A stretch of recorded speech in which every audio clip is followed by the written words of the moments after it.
पलंग पर सैया रात नींद गे होवे नहीं दो पलंग पर सैया रात नींद गे गोदी में बैठा के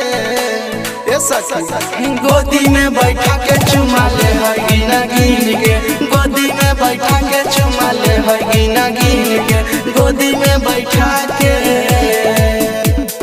12 जब बजे सखी तोड़ी दे है नींद गे 12 जब बजे सखी तोड़ी दे है नींद गे गोदी में बैठा के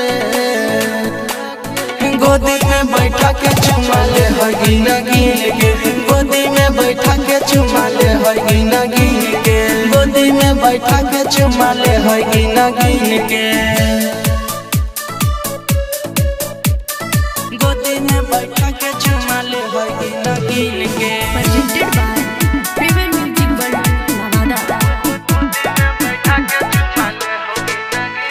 के साखी सैया के झूल पिया से हवा झुर झुला गई गे साखी सैया के दिल पिया चुभुर चुभुर बाजाई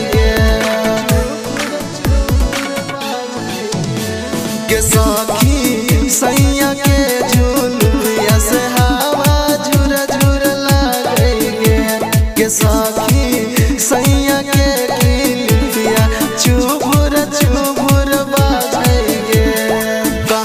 पर सैया सखी दे हो सब कीन गे कहला पर सैया सखी दे है सब कीन गे गोदी में बैठा के गोदी में बैठा के चुमा ले होगी ना गिन के गोदी में बैठा के चुमा ले होगी ना गिन के गोदी में बैठा के गोदी में बैठा के चुमा ले होगी ना गिन के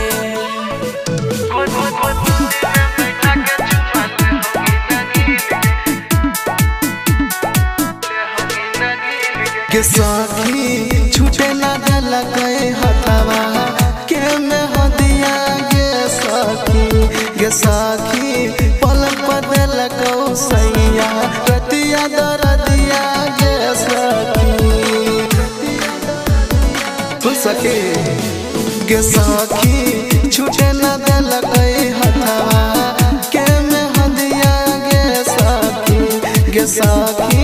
पलक पर देला कौ सैया रतिया दरदिया गे सखी सोनू संतोष कैसे रहते तोरा बिन गे सोनू संतोष कैसे रहते तोरा बिन गे रातियों में आवे नहीं रातियों में आवे नहीं छौरन के